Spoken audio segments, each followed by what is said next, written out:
Hello chess family, it's me, National Master Jesse James, and today we're taking a look at two very instructional endgames here.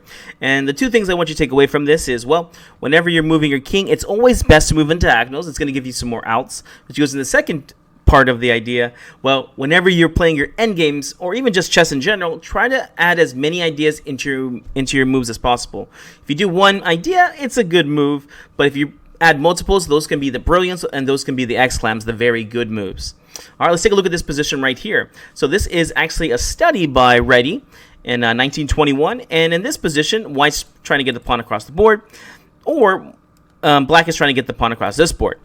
And, well, it's white to move. Not that many of you guys would think that's a big deal, but here, it's white to move, and what do you guys think? Do you think it's white winning? Do you think it's black's winning? Or do you think it's a draw? Feel free to push pause if you want to try and figure it out.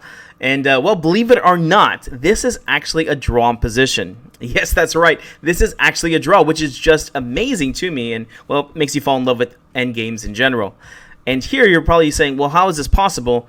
For instance, I can't push the pawn across the board because the king just comes over and stops it. And if I try to run after the pawn, well, the pawn is one square ahead. It'll just run away and just queen. This is all true. But remember what I said.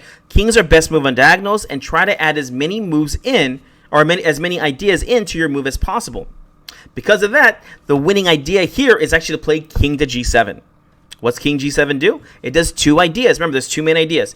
Either try to help your pawn across the board, or stop your opponent's pawn from getting across the board. And king g7 does just that. And it's not so simple for black here because already white's threatening king f6 to go ahead and win this pawn. So here a lot of people will push the pawn yet again. That's okay. Our king goes to f6. Again, a double idea. Now we're threatening to go king to e5 here to head off the pawn. Or we're threatening just to run over here and, well, save our own pawn. And here, many people will just go ahead and play king b6 here. But I want to show you real quick. If you end up just saying, you know what, I'm just going to push this pawn because there's no way to stop it, you are correct. After h3 gets played, there is no way to stop this pawn. So, logically, we have to go to our second plan. Let's get this pawn across the board. And here we play king e6. Notice we do not go to e5 here because now we have a new square that we're trying to get to. It's c8. It's not to get in front of this pawn because we can't. They push the pawn yet again, and it's a draw. We play pawn c7, making a queen in check, and both of us will have queens. And here's someone saying, wait a second, we just go king b7. And that's where this king came in to d7 and helped stop the king from taking the pawn. And, well, now we're just going to go ahead and queen. Well, let's go back to that original position. I know someone's saying, no, I want to try something else. Okay, well, we're more than welcome to. Here we'll start off with our first move, which is king over to g7. This time, let's just say the king goes after the pawn. The king goes to b6. You know what? I'm just going to go ahead and take your pawn. Fair enough. I'm going to go king f6. And then you realize, well, if you take, I'm going to play king over to g5, and you lose your pawn. Okay, you know what? Give me one move. I'm going to play h4. I'm sorry. After I play king f6, I'm going to play h4 now. That's okay. I'm going to play king e5. Again, the same idea. I'm trying to head off the pawn, but also guard this pawn over here. If they take king f4, and you can see that the pawn is now lost. Wait a second. What happens if they go ahead and play pawn forward again? Again, same idea as last time. We're going to go ahead and push our pawn forward after we defend it. King d6, h2, c7. And again, if they queen, then we queen yet again. This is a very fun position, which I challenge you to set up on your boards and play through it. It should make so much sense logically. Because remember, all you're doing is doing both ideas at the same time. You're trying to move down the diagonal, which is one of the best ways your king should be moving because it's going to give you more options whenever you move your king. So you should either be going down the diagonal to stop this pawn and win the pawn, or you're just trying to go after one or the other. So I challenge you to go ahead and put this up on the board and see if you can make a draw every time with this. Remember, white does move first. All right, let's go on to our second example with almost the same idea. In this one, we're actually going to switch over to a game played in 1914. This was between Lasker and Tarrasch, another very famous endgame study with almost the exact same kind of idea.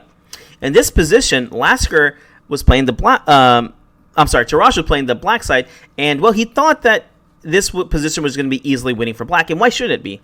At this point, the pawns are going. White's pawns going this way, black's pawns are going this way.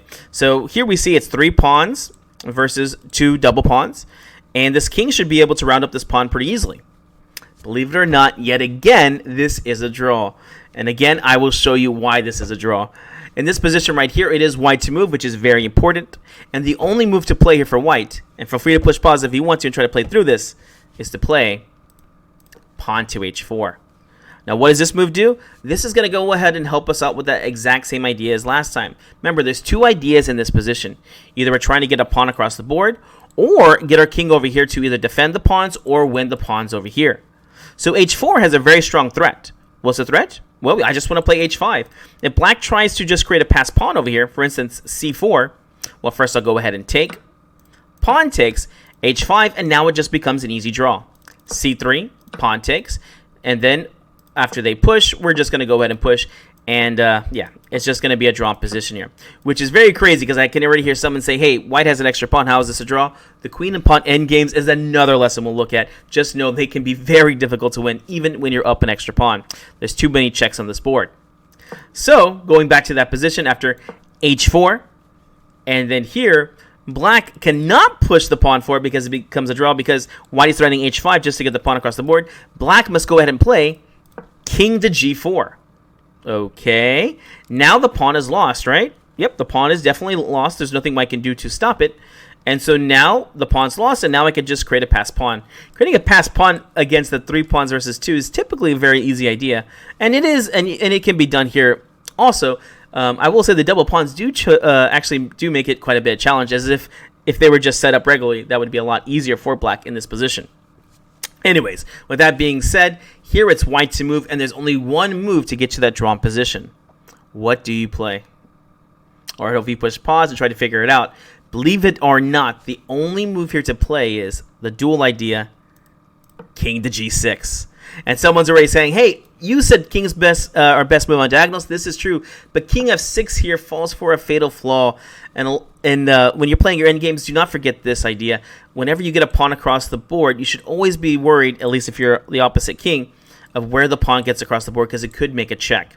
For instance, c4, I like the pawn takes, and then here the king goes to e5, and now we play c3, pawn takes, pawn to a4, c4, a3, c5, a2, c6, and now a1, queen's in check, and this is just going to be a loss for you now. And all this just because you put your king where the on f6 so that you can get checked there. So the correct move after h4, king g4 is actually to play king g6. And remember, the reason why this works is because it has two different ideas. What are the ideas? Not only is the king getting one step closer to the pawns, but it's also trying to get the pawn across the board. This gives us that crucial tempo. So here, black is forced to go ahead and take. Again, if you push the pawn forward, I push my pawn forward, and I'm going to be queening here. And you best believe I'm going to be at least getting a draw now. So, at this point, black is all but forced to take. He must go ahead and take on h4 here. And now we see we're going to move down the diagonal, but now the king is a little bit further away, and we can actually shoulder the king off here too. So here we go. King goes to f5, and here, king to g3. You're more than welcome to try and play something like c4 to create the passed pawn. It's just not going to work. After pawn takes king over to e4. This is still a draw. c3, pawn takes, and then if you try to push the pawn here, unfortunately, yeah, this is just not going to work. Your king is this king is too close over here, so you actually will lose the game now. Let's not do that move. But if you want to get that draw, after pawn takes on c3, just go ahead and move your king over. Again, the idea is if the king goes to win over here, then we're going to win over here. So again, it becomes that draw.